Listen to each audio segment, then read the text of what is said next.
We're going to continue our conversation about the controversial new book by author Michael Lewis that's making waves. It contends that the stock market is, quote, rigged by stock exchanges, big Wall Street firms, and high-frequency traders. Who are the victims? Everybody who has an investment in the stock market. They are able to front-run your order. What do you mean front-run? It means they're able to identify your desire to buy shares in Microsoft and buy them in front of you and sell them back to you at a higher price. Joining us now is Joe Saluzzi. He's the co-head of equity trading at Themis Trading and a critic of high-frequency trading. Joe is also the co-author of Broken Markets, How High-Frequency Trading and Predatory Practices Are Destroying Confidence in Your Portfolio. And the question I have for you this morning... Where do you come down on that? No, I know where you sit. How do you feel about it? I want to know how you fix it and what it does to the established exchanges in terms of their business, given that they are taking in, I imagine, huge revenues as a function of selling certain people higher speed access than others. And that's really the story of Michael Lewis's book. It's about the enablers. All right, the Attorney General a couple of weeks ago talked about the enablers of the system, and that are the stock exchanges, dark pool operators, all sorts of vendors that supply this system. It's an overly complex system to do a very simple task. You want to buy, I want to sell, let's match up, we're institutional investors. But what happens is you have all of these intermediaries, otherwise known as scalpers in the old days. And what's happened was in the old days, scalpers would just kind of get their piece and move along. Well, nowadays, the system is dominated by scalpers, and only 15% of the order flow is actually institutional flow. So what you need to do is first address why this is happening. It's a fragmented market created by regulators. Okay, the guy we've seen the book already. We got an early look. We were co-located. Michael Lewis sent us a copy of the book. I read it yesterday. It is an excellent book told by a very good storyteller. Okay, this is where my book is very complicated. Sal and I wrote a book based on our experience as traders. It's a complex book with a very difficult subject. Michael took that subject matter and made it readable for the average investors. And I guarantee you, once you read this book, you're going to be your blood will boil. You'll be like, how could this be? How is this happening?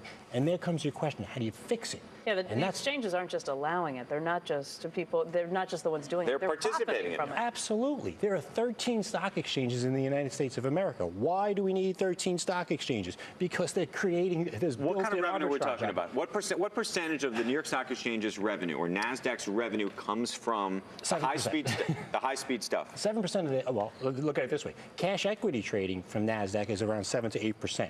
Okay, where's all the rest of the money? Well, it's obviously they have a diversified business, but a good chunk of it is from data sales. We almost joke and we say it's really the data exchanges now. They're not stock exchanges. They sell everything: co-location, speed, ports, everything you want to get your system faster than somebody else. Now, here's the trick, and I heard you guys talking before about rigged.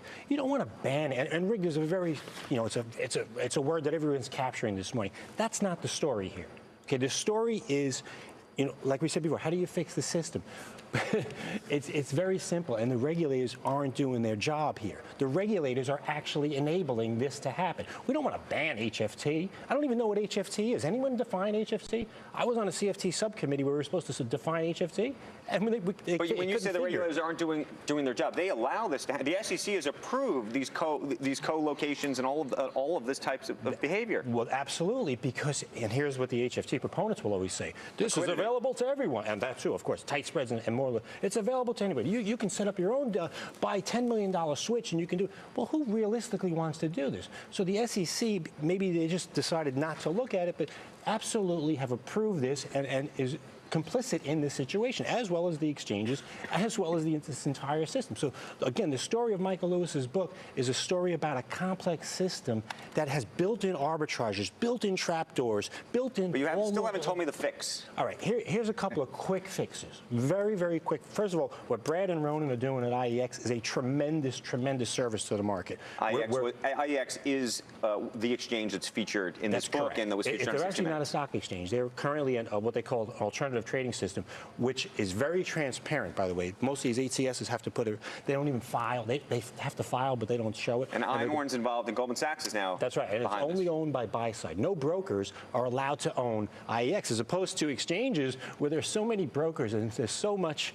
I don't even want to. intertwining between. Go back to your original question. How do you fix it? Yep. Okay. So what IEX has done, and which we agree with, is they've gotten rid of what they call this maker-taker model. In other words, these rebates that people are paid in order to jump the line. It's a flat fee. And full disclosure, we're a trading partner of IEX. We support them. We've traded on them. We're getting fantastic fills on that system. But one, get rid of maker-taker. Get rid of the payment for order flow in the system. You don't need it. Two, take a look at the data fees. The timing difference is really what causes HFT to be very successful. If you get rid of this timing difference and you start to equalize it, you're not going to have these built-in arbitrages anymore, and the problem goes away. You don't need Reg NMS2. You don't need an overly complex. Essentially. No cutting the line, no faster way to get there. Somebody's going to get there first. But you don't get There's always going to be technology, and we're pro-technology. We're all for technology. And there's always going to be somebody smarter and quicker. However, you don't need a system built that encourages a wire to be built. And Michael talks about spread networks in his book, where they shaved 4 milliseconds when they drilled a hole through the Pennsylvania mountains. How does that make any sense? What good is that? But just to play devil's advocate, on the other side, if somebody's always going to win because of technology, someone's going to figure out the better mousetrap, even if the exchanges come up with a system, then what do you do? Well, you don't need to encourage it like you do now. You probably want to discourage it. That would probably be a better idea. But again, a good marketplace is a fair marketplace where all different participants participate. HFT can be in there, value investors, growth investors. We all kind of get together and we find that price that's a right price. If IEX does what they're supposed to do, will they put themselves out of business? Effectively, because the New York Stock Exchange, NASDAQ, all the big exchanges decide to do exactly what IEX is doing. Do they have a patent on what they're doing that they're going to license to these guys? Well, their timing technology is really genius, what they were doing, how they're kind of slowing it down. And but the other exchanges have so many conflicts of interest and so many other things that they will never do. The only ones that we have a lot of hope in the New York Stock Exchange with Jeff Sprecher and the new CEO there and their crew coming in and maybe saying something like, you know what, we're going to take a shot. Because if they do what IEX has done, they're going to lose a lot of money right away. So do you have the guts and the courage to do it? Right. We dare you. Okay, Joe, thank you for coming in this morning. Well, appreciate it. I'm here every day. Yeah, it's lovely to see you. Yeah, okay. This guy. If you get rid of the whole Rube Goldberg apparatus, I mean, it would. Yeah, it is. That's what it is, right? And ding, ding, all this crap. My son built one of these roller coasters for school the other day. It was a Rube Goldberg. Thank you.